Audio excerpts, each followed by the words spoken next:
that well because he's very shy. And even though he understands what he says, he cannot deliver it that well. So this is why we make a lot of exercises with them for this part, in order for them to gain confidence that, okay, I know this, I can present it to it in this 15 or 20 minutes at the beginning. That means I can do it in the debate also. It gives them more confidence. So I believe this is a strategy that can work if it's implemented correctly. So implementation. Now I believe the most problematic thing in having a curriculum is that you take your time to think, like, what should a 9th grader or 10th grader or senior debater know in the career? In, like, if I'm a senior debater and I go to competitions, what should I know?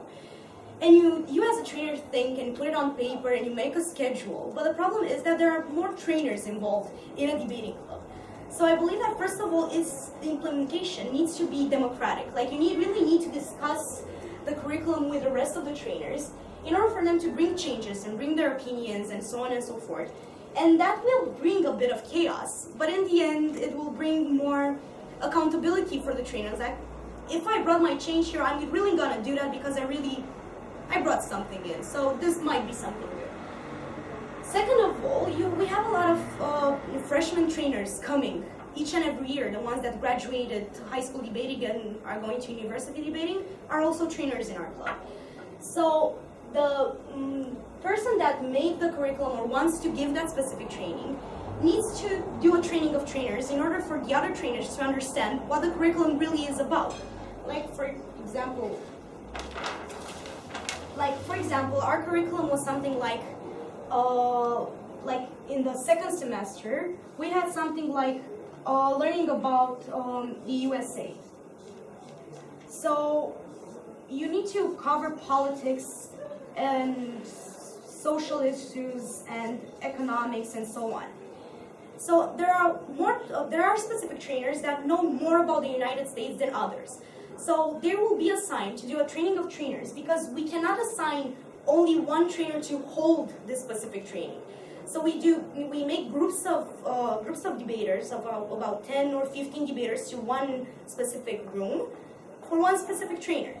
And because we want the information to be as much uniform as possible, in order for them not to think that this is a better trainer because he told me that, and this is a worse trainer because he didn't tell me that, we try to make it more uniform. This is why we have a curriculum, because we want all the trainers to deliver almost the same information, but in a different style. So you need trainers to have this, program, the training program delivered by another trainer, to have these changes made, and to be cohesive in your debating club in order not to have discrimination between the good teams and the bad teams, or the good debaters or the weaker debaters. But the other problem is developing a schedule in order for the curriculum to actually work. Because we as college university students have a lot of exam sessions in the same period of time. So we can't really come to the debating club during those days because we have to study in order, to finish university. So this is why it's very important for the council of trainers to meet and establish when exactly do they have free time in order to go and develop little debaters. So this is why we do the schedule. Like, when we have exam sessions, we give the debaters time off for a couple of weeks, when we give them links and we give them not specific homework, but just did you know that they will read on their Facebook page, on their Facebook group. But we don't really hold debates in that period of time because we are unable to come. Moreover, it's very important to see when the trainers that can give a better training on USA for the rest of the trainers are available to come.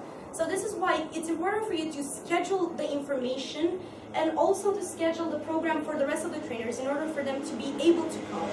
So this is how I believe that a democratic implementation will help you make the trainers come, because they feel accountable and responsible for the people in the debating association. So this is how theoretically you implement it. And the last part, the last step in developing a curriculum is evaluation and feedback. So how do you test the information you gave them, because you gave them so much information, but most probably they're not going to remember it. So we take something from schools, okay? Because schools have a lot of tests given to children in order to assess what they learned. So first of all, you look at what they do in competitions. Like you made them debate and you made them prep for competitions. So yes, competitions in your club, like a beginners competition or a mixed competitions between the debaters, will help you see if the technicalities you developed for them, the technicalities you explained to them, were understood. So this is one kind of evaluation that should be in a curriculum. Like it should be scheduled in a curriculum, because otherwise we might forget about it. We might leave it, and then holidays come and nothing will happen. Another part is quizzes, and I believe that quizzes, like traditional ones, when you go into a classroom and you have a piece of paper, can actually work in this specific domain.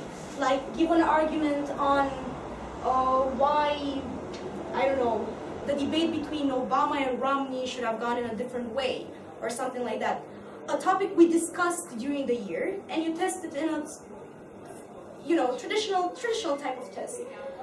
But I still think that Be the Trainer is one of the most preferred kinds of evaluation, even for debaters, because they need to hold a training on something that has already been held for the rest of the group, for the rest of the debaters.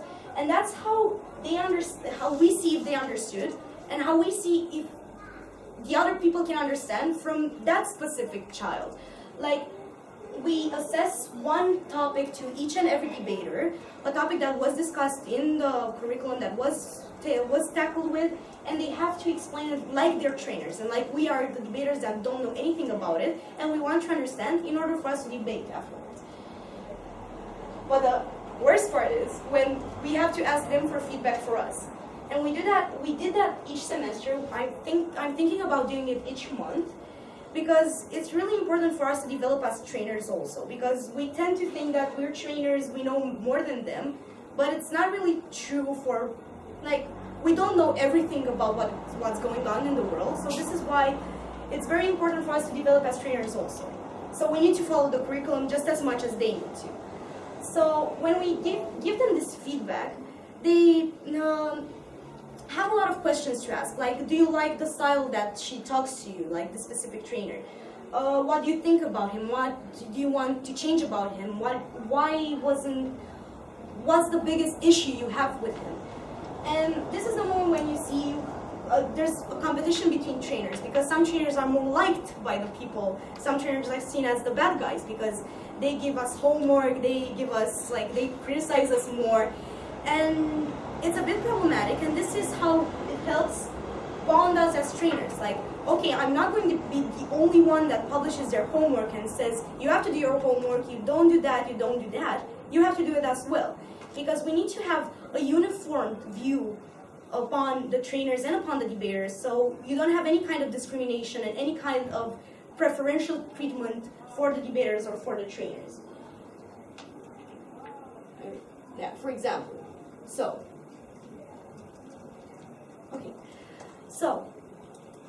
this is how I thought of the debate curriculum this year for 9th graders.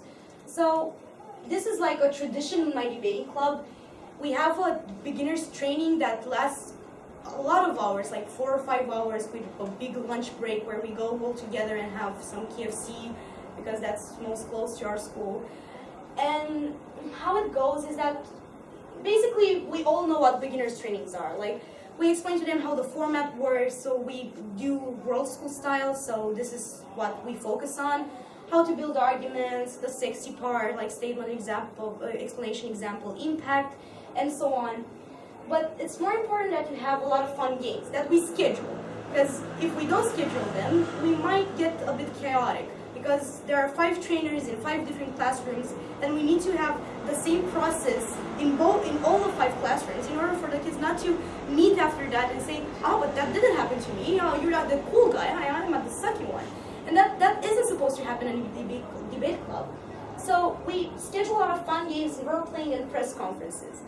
My favorite one are the press conferences. Like, you give an issue, you give an issue like gender inequality, in the workplace. And you make children talk about it. And they present some arguments and some point of views. And this is how we teach BOIs and rebut. Like, other kids stand up and ask, like, their journalists, like, what do you think about this specific issue? What do you think about CEOs? What do you think about Angela Merkel? Because that's one an example. And they're supposed to answer. So this is how we also teach a little bit of strategy, like what questions should you ask, and because this is very important in a debate. Second of all, we had speeches for 9th graders, because I think it's easier to build a curriculum for 9th graders than for the others. We taught them how to build speeches, and we gave them homework to have speeches at home, to build some speeches at home, to read some articles, and to present any kind of topic they want, anything they want. If they don't have any ideas, we will give them one. But we give them full liberty to choose what topic they talk about, because we have a lot of girls that want to become fashion designers, and they wanted to talk about Coco Chanel and stuff like that. And we let them, because if they feel good about what they do, that means they're gonna go somewhere. But we don't really make 9th graders, like the freshmen, start debating at first in world schools. They won't be able to have 8-minute speeches. They want to understand what the reply is for. So this is why we want to make them clash in a debate group by making flash debates. Like flash debates are short debates. They're 3-minute debates, and then we go into 1-minute debates. Like we have a government and an opposition. The government speaker, there are only one speaker. The government speaker speaks for about 3 minutes, then for 3 minutes he rebuts and brings his arguments, and then 2 minutes again, and then 1 minute, and then we vote, and if whatever happens. But the thing that we want to make them do is to engage the other team. Like we saw that this is a problem with 9th graders. They don't engage. Like they say that, yeah, okay, what you say isn't true, that isn't true, we know it isn't true. Moving to our case. So that's a big problem that we see that I saw in the debating club. Also at competitions, like when you're already debating for 6 months, and I believe that you can extinguish that by having some flash debates in the beginning and then slightly moving to world school debating. At first we do world school debating with 6 minutes instead of 8, and after a week or two we move to 8 minutes. And this is how they expand their arguments, but not being repetitive. Because when you make a 14-year-old debater debate 8 minutes in the beginning, he will be very, very repetitive. He's going to stutter. He will think that he needs to reach the 8-minute goal. So he's just gonna stand and repeat, or just stand there for 3 minutes and not say anything because they want to stand up for 8 minutes. So this is why we're trying to resolve that problem. And then we have a lot of trainings on how to do research, or do's and don'ts in debates, like how not to research or how not to present evidence and stuff like that, like things we gain from experience. And we let the senior debaters hold these trainings, because it will also help them understand how to be a trainer or how to do the research better. Style, strategy, framing, and building knowledge. And I wanted to focus more on content and basic economics and basic history, like world wars and stuff like that. And how the curriculum actually looked this year was something like this. Like we had socials, like going to the park or going ice skating, depending on what season it is. We had trainings, homework, and documentaries and movies. And this is how the debate curriculum looked for me specifically when I developed it. And we had a lot of trainings, like trainings on international organizations like the UN and WTO and stuff like that. So we had the specific ones. We gave them homework to research some issues that they tackle, some human rights violations or stuff like that that can be integrated in the training. So this was before the training. We gave them the specific homework in order for them to be able to interact with us when we hold that training. Afterwards, we're trying to develop a social calendar in order for us to be a more cohesive group. Like, there were some problems of me growing up in this debating club, because, for example, the older debaters, the more experienced ones, weren't talking to us because we were too young and we didn't know debating, and there were the group of cool, experienced people and the group of freshman debaters, and we always tried now to make them clash and make them socialize together, like go and play some charades, for example. Like we went to the park and played charades, we went to the ice skating rink and had some competitions there. So it's very important to have this social calendar that differs from one to another. Like you won't take them to beer or juice at every end of a debating session. And then there's documentaries. Like the one that had the most impact on them apparently was Bowling for Columbine, which talks about guns and gun permits in the United States and problems that happened in Columbine when there was a guy that there were two teenage boys that killed a lot of people because they were frustrated, because they were bullied and stuff like that. And this is how we linked the gun permit problems to other human rights, like should you be allowed to carry a weapon? Should everyone be allowed to carry a weapon? Shouldn't we? Or what kind of world do you want to live in? And because they watched these documentaries, they were able to understand it even better than if we explained it to them. So this is how the debate curriculum looked for us, like for 9 years. So how do you think a debate curriculum should look like for your specific debate clubs or debate associations? Like anyone. It sounds good for us as well, but the social in Spain is quite difficult because the children have a lot of activities in the afternoon. So our activity should usually goes at the end of the afternoon, almost close to evening. So it's difficult to do something else. Yes, that's also a problem for us, especially when it comes to youngsters, because their parents want to take them to the countryside or to their grandparents. But the social aspect can also be, I don't know, catered to. If you have a debate camp, like in the summer, in the winter, during the winter, or just take a day in the week during their holidays where you just do something together. Because it's very important for them to feel cohesive in order for them to stay as trainers. Because if they don't, they won't care about it. They won't care about the unexperienced debaters that just came, like 12th graders won't care about 9th graders because they didn't feel attached to them. So this is why I believe that it's very important for a curriculum which is different from school to have a social calendar in it. What about how often in a week, or how often should you? About how long should it be?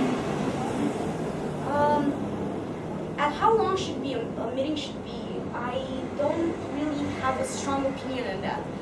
I saw that a lot of beginners don't tend to stay very long. Especially we meet during the weekend, during Saturdays, because we have university and they have school during the week. And we can't meet on Sunday because Sunday is reserved for parents. So this is why we reserve Saturday for debating. Yeah.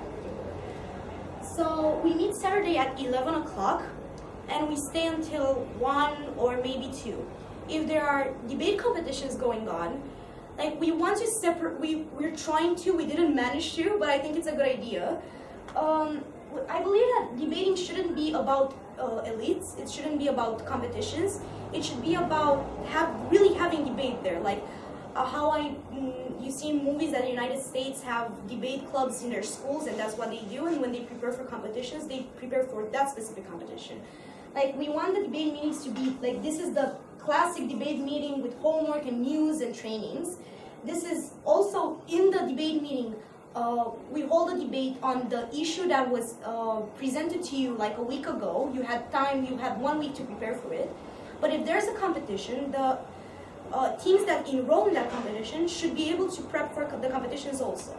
So these are the teams that will have to give more time for debating.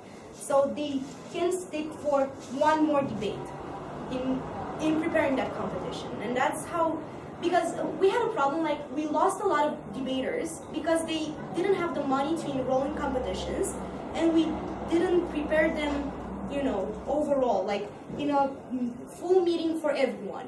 Because we only focused, a lot of years, we only focused on the debaters that went to competitions, and that's how we lost the debaters that just wanted to learn how to, hold a speech and stuff like that. And you don't get that in school.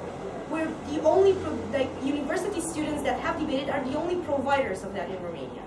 So I feel that it's important to cater to this specific need and then have a different prep time, a more specific prep time for the ones that go to competitions.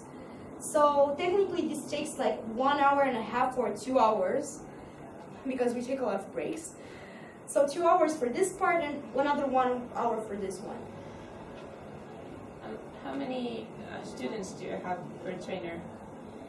Usually we have like 10 or at the beginning, because after the interviews, we don't feel very comfortable by denying a lot of kids because we see a lot of potential in most of them. So we have a lot, like 80 children joining the debating club. So we have like... From one school or in the city? No, like mostly in the city. Like we have, our debating club is an NGO that doesn't go only to a specific high school. So we have like one high school here, and one at the end of our city. And we meet in one of them, this is our debating club, and pupils from each and every high school come and join us and so on. But that is like, the 6 speeches that you mentioned at the beginning? No. Okay, that's yours. That's in mine. We also have, like in my region, this happens in my city, we also have another debate